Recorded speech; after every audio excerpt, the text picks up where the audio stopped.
Hey folks, BlackCross here, and welcome back to another video talking about a recent showcase, or recent, or day before, however way you want to look at it, because the fact that I just happened to have watched it just now, it was actually yesterday. So, yeah, a couple things. So, Microsoft had their showcase, and you know, like I would usually do with Microsoft, I usually like to give them a chance to kind of impress me over, to show me some games that they might have in their arsenal. I do this all the time and stuff like that, because while on the one hand, I don't own a Xbox console, I still want to give Microsoft a benefit of a doubt and say, like, they might have something that will intrigue me, something that will pull me in and stuff like that. And they might have, you know, we'll talk about that. But there's also a chance that they will also showcase games that aren't technically exclusive to Microsoft, but will show up on other consoles and other platforms and stuff, which they also have as well.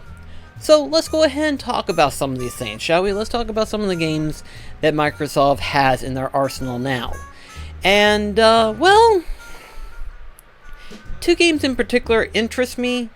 One of them is South of Midnight, and I like the art style of it. The art style is really cool. I really like it.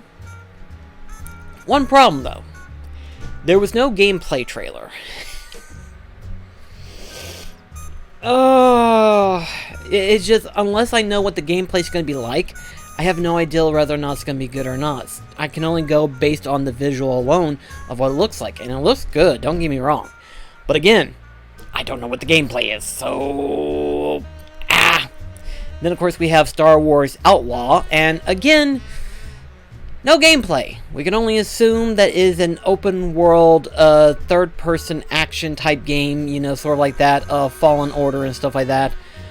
But I don't know. It's hard to say because right now it's kind of up in the air. I'm just now finding out about Star Wars Outlaw. There's always been rumors about this open world game that people have been talking about and stuff like that. And apparently that's what this is, but right now we don't have anything else aside from the fact that it's just that. So I don't know what the gameplay is going to be like. I can just go based on the visual alone. It looks good, but I have nothing else to go on. Funnily enough, though, this was revealed shortly after Summer Games Fest, and from what I've heard from a friend of mine, because he found out about this as well, was that technically this was supposed to be Microsoft's reveal, you know? Like, it's not exclusive to Microsoft, okay? Let's be frank, it's not exclusive. But they wanted to be the one to showcase it, you know? Give it a reason for people to jump in to watch it. And, well, they had a couple Persona games revealed.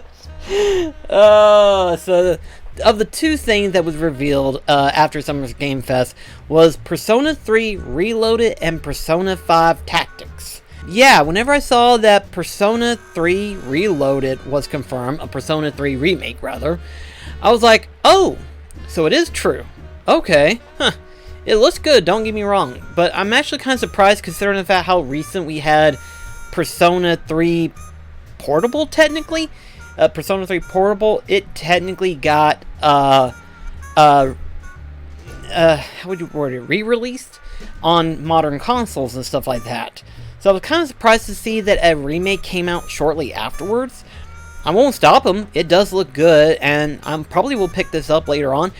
Funny thing though, I've never beaten Persona 3. I have played it, but I never could beat the final boss. So maybe now that I know a little bit about Persona, maybe I can go into this and actually beat it. Who's to say, really? I don't know. But, from what I've heard, recent announcements, this is only base game. This does not include the FES stuff. This doesn't include portable stuff. So, no The Answer chapter and no female protagonist. A lot of fans, understandably I can see, are relatively disappointed at that. Completely understand. You know, you would want to have the full version, then have the partial stuff cut out. You know, sort of like with me was playing the Kingdom Hearts franchise.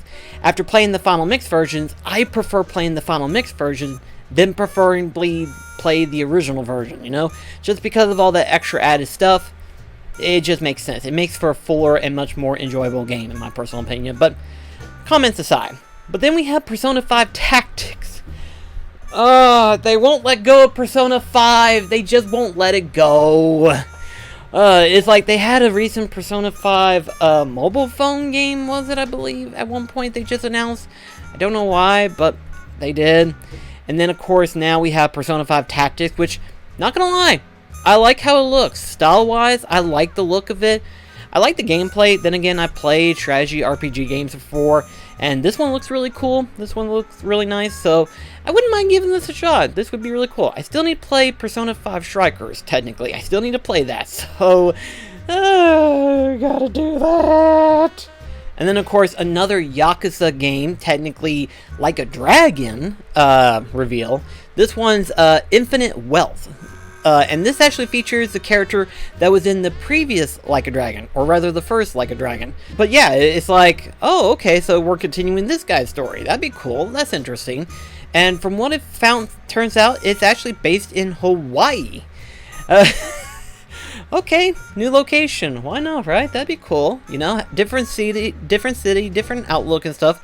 I'm excited for this one. This would be cool. Another game that Microsoft had that I saw. I love the colors, how they just bright up and stuff. This looks really good. This one's called Dungeons of Hinterberg. I think it's Hinterberg. Dungeons of Hinterberg. I like the colors. The colors are really cool. I do love it. I love how it looks. Gameplay, it looks like it'd be a good one. I think this one would be a good one. Is it enough for me to get it for the Xbox reason alone? No. But it is enough for me to consider the possibilities of, like, well, technically Microsoft has it to where you can play games on PC. Maybe I might attempt a PC game. Who knows? You know, it's up in the air. I'm leaving it up there. It's up in the air. Surprisingly, though, I forgot about this one. I forgot about this particular game because it's like Atlas revealed that they had like a secret project game going on, and I didn't hear anything about it. I hadn't heard anything in a long while, but now we have, and I believe this one's called Metaphor. Reventizo? I'm gonna have to learn how to pronunciate that. Metaphor? I think it's Metaphor Reventizio, but I have no idea. Until I hear someone actually say the proper pronunciation, I can't rectify whether or not that's correct or not. I can just go based on what it says. But it looks good. This one's another Atlas reveal, and it's kind of Persona-ish. It's kind of Persona-ish in a way, but it looks like it's its own property. I love the world that someone created. I love the world that they created here. This looks so cool. I wish performance-wise, it was a little bit better. This almost looks a little bit more degraded than what Shin Megami Tensei 5 looked at. Shin Megami Tensei 5 was not bad. Performance could have been better, and I think it was due to the Switch. This one, however, though, performance, you're looking at it right now, but it's one of those things where I'm like, boy, I love how it looks, I love how it's going to be, I love the style, I love the character designs. I just wish performance was a little bit better. It's just, gosh. This might be, obviously still in development phase and stuff like that. I believe it's got a release date too.